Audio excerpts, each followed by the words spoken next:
Hello everybody, I'm your host, Dr Darkspawn, and welcome. Welcome back to Meet Your Maker. It has been a hot minute. And today, I'm going to be talking to you about Harvey pathing and the importance of Harvey pathing on your outpost, and why outposts that you make may feel repetitive is because of Harvey pathing. Yep, you guessed it. It's because of Harvey pathing. Now, if we take a look at these two Harvey paths that I've put down here, both of them are Harvey valid. They both start on the same line of blocks, and they both end on the same line of blocks.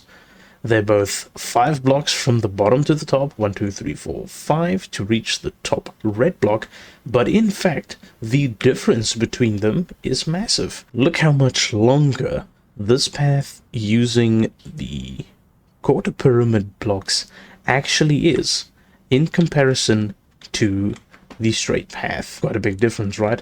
Now, in terms of walking it, how much longer is it going to be? It's like 1, 2, 3, 4, about 4.25 seconds to reach the top. And if you were to stand on this one, that's just the slanted blocks heading directly upwards. 1, 2, 3 seconds to reach the top. A massive difference of about a whole second. Now, not only that, but it is very limiting in the amount of traps that you can actually place on the slanted Harvey path. Right, now I have taken the liberty of trapping out both of the Harvey paths and using an equal amount of pistons. As you can see, there's 8 used, there's 4 on each side, and I've used 1 bomb ejector in each, and then I've used an incinerator on the normal slanted Harvey path directly on top, and I have used an iron claw on the path to the left.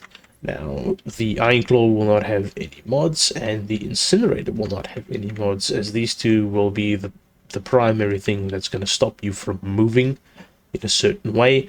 This will stop you moving too fast up. And unfortunately, in this kind of a setup, if you were to put an iron claw on any of the back ones and the piston would not be destroyed, the player would go through and then the iron claw would hit the piston and it would effectively break the chain and not even hamper the player at all.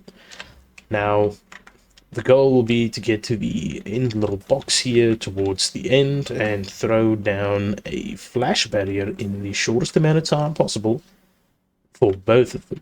And this will show that the path on the left is actually much longer to go through than the path on the right. Even though this would appear to be more difficult and would appear to be more oppressive, this is far more oppressive in terms of the amount of time that a player will be going up this ramp. Alrighty then, let's give it a go and see what we find out. This is the path on the right with the incinerator on top, and this is the path on the left with the iron claw above me. Now, I'm going to act as if I don't know about this iron claw, and I'm going to try and make it through as fast as I can to both.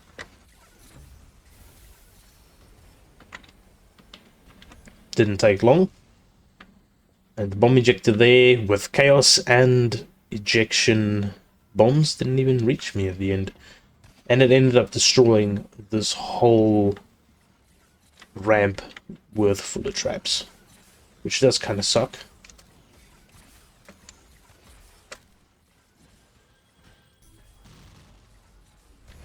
See there? Now, it was a little easy to get through this one because there wasn't an incinerator on the top forcing me to take my time, but in terms of the amount of time that it took, because I had to be wary of the pistons touching the pistons on the side. Oops, I didn't mean to show it like that. To show it like this. Yeah, that's what I mean. So the tips of your toes when you grapple will touch these death pistons and they will end up killing you, effectively forcing you to kind of go towards one side and then grappling towards the top ledge like this. Oops. Which do you think will be more difficult within an actual outpost scenario?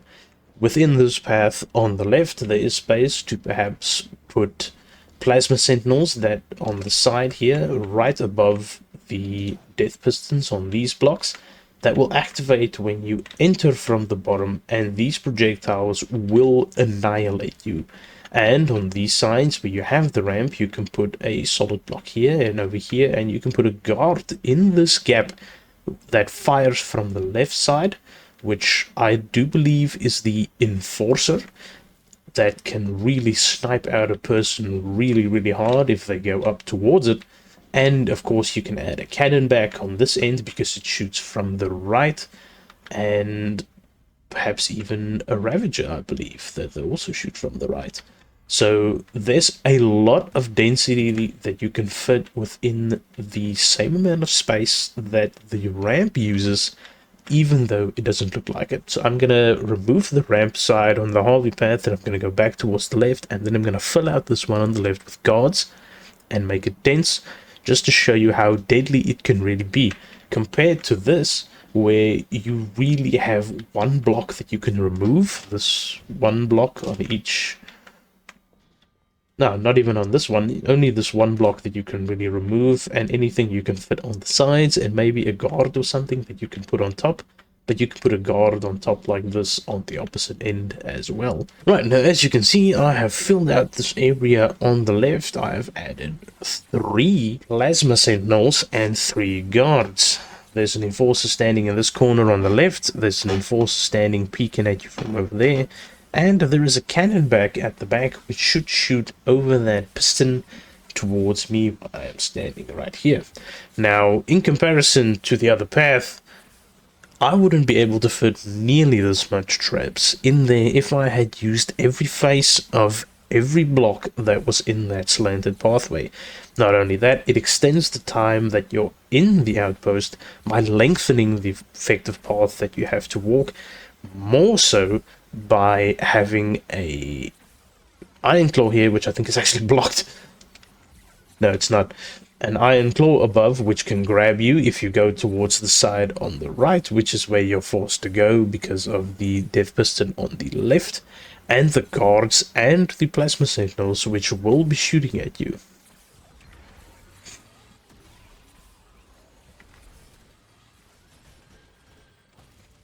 Oops. Right, I actually thought that one plasma sentinel was going to kill me there. Well, now went up, but as you can see, there's a lot more capacity that you can fit into the exact same amount of space, a lot more deadliness that you can add towards the outpost, and a lot of cheeky little angles that enforcers can use, especially in this kind of setting. Oh, that actually nearly killed that actually nearly killed me, because it hopped from the top and it landed right in front of me. Now, this enforcer peak angle right here is amazing.